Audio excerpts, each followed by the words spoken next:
Well guys, today I'm bringing up a recipe about, well, it's 3 recipes in one video. It's 3 types of sauces or dips that I used to put when I make my nachos at home. And I know there is so many types of sauces and dips for this kind of dish, but this is the ones I used to make. And these are the ones I like, because one of the things I most hate in this world is when I go to any pub, any bar, and I order nachos and they come in with the ready-made sauces that are horrible. So well, I'm gonna show you and share my recipe, and I hope that you like it. This is Chef Pájaro and we're gonna cook it together.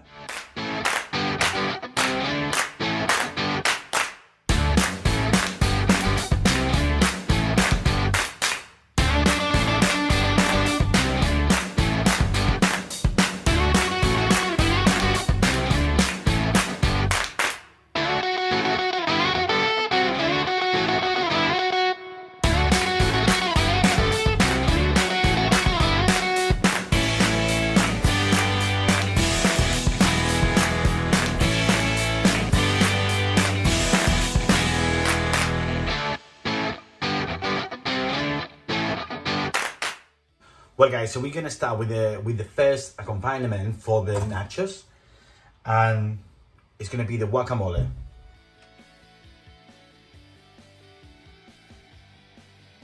And the ingredients are 4 whole avocados ready to eat, fresh coriander leaves, a whole lime, chopped red onions, salt, and jalapeno Tabasco. So the first part, what we're going to do is to get the edible part of our avocados by peeling them, deseeding, and then we will chop the flesh of the avocado. 3 things about the avocados. The people is asking, like, sometimes, how can I check if the avocado is ready to eat or not? Okay, if you have a look on here, if this is a little bit light in color, like let's say yellow, it's not turned into brown yet, then it's ready to eat. If it is green, it's very young, so it's gonna be like really hard. And if it is brown, it's going to be very soft, and you can find like maybe it's a bit dark inside. Another thing is the skin. If the skin is completely dark in color, not any green, then you will find that it's dark inside also. And if it is very green, light green, it's not ready to eat. And the third thing about the avocado, some people is like, when they take in the flesh and they're not gonna use it straight away to eat that day, that they remove it, some people ask like, how can I avoid to get the flesh of the avocado getting dark because of oxidation? So very easy. You put a pan with boiling water and then just blanch them. Just blanch them for about 5-10 seconds, and that's it. Remove it, put into ice, and then you will avoid to get the oxidation. So to deseed the avocado and peel them, what we're gonna do is just put it on the table. Don't try to do it in your hand, as I've seen many people doing like that, because the knife can go through and on your hand, and then you can harm yourself. So it's better to put the avocado onto the table, then pass the knife against the seed which is inside, and then just turn it completely until you cut it. Yeah, then just do like that against the seed and remove it.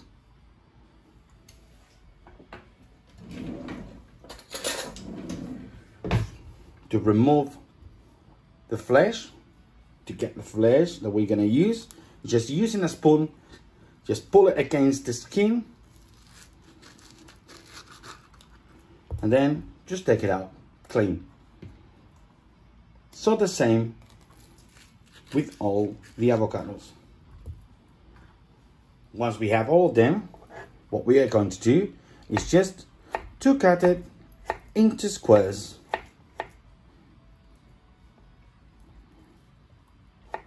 Just like that.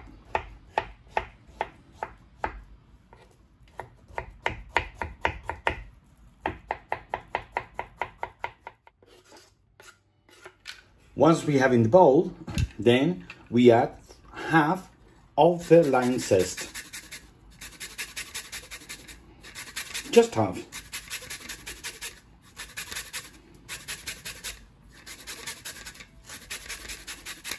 And using the same lime, then we add the juice, all the juice.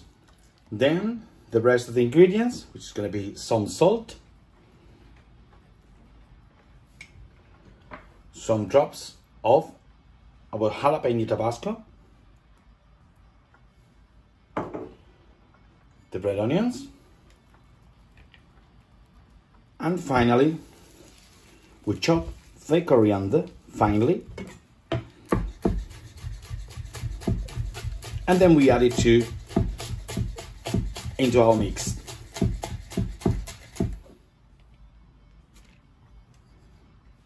Mix it completely using a spoon.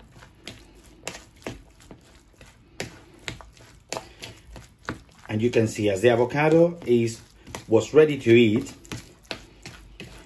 is giving that creamy texture when you're mixing it, and you don't have like whole hard squares of dice when you cut it. You see, it's becoming like into a little paste. And this is our guacamole ready, and we're gonna go with the second sauce.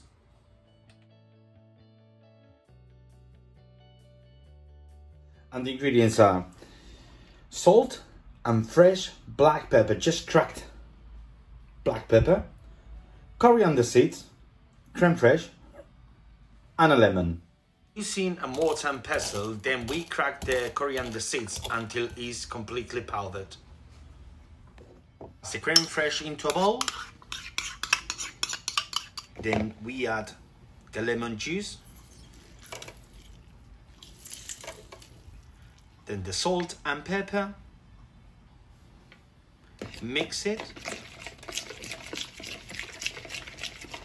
And then finally we add the coriander seeds already powdered. So our sour cream sauce is ready, and we go with the third sauce now.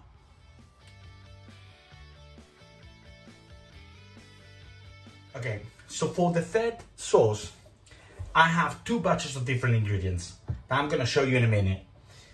One batch of the ingredients, what we're going to do with them is to cook them in the preheated oven. I have my oven preheated at 250 degrees, and we're gonna cook them for 20 minutes to give that smoky flavor.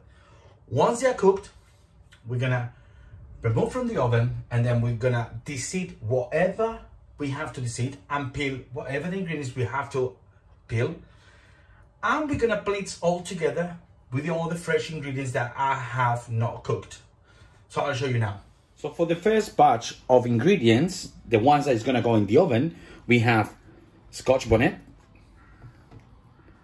garlic bulb, then we have tomatoes, cut it in half, red onion, cut it in quarters, red pepper, deseeded and cut it in half, salt, caster sugar, and sunflower oil.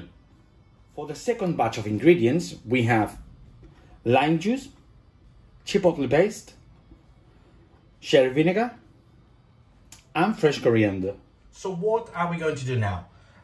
The vegetables that we have for roasting, we're gonna put the oil, the sugar, and the salt. We're gonna mix it well, and then we're gonna put it in the oven. As I said, it's on 250 degrees preheated, and we're gonna cook it just for 20 minutes. In the meanwhile, we're gonna take all the ingredients that we're not gonna cook, and we're gonna place it in the liquidizer until our cooked vegetables are ready, and then we will put all together to place it and get the sauce ready. So pour all over the sugar, the salt,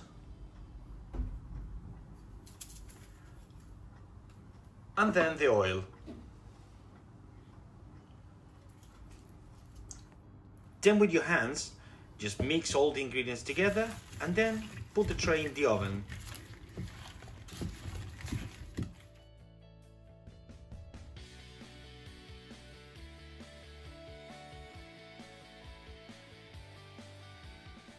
We said in the meanwhile, we're gonna liquidize the other ingredients. The chipotle paste, the sherry vinegar, the lime juice and the coriander until it's completely smooth.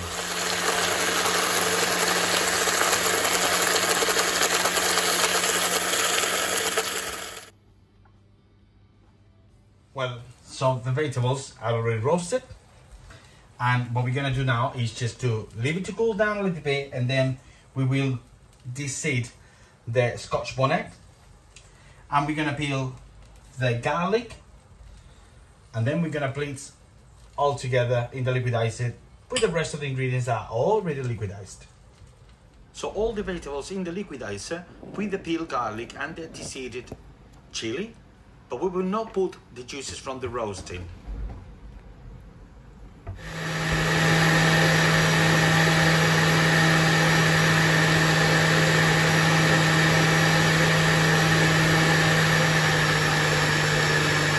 And that's it. Our fuego sauce is ready. I just need to leave it to cool down completely until it's cold, and then it's ready for our nachos. Hope that you have enjoyed all these recipes.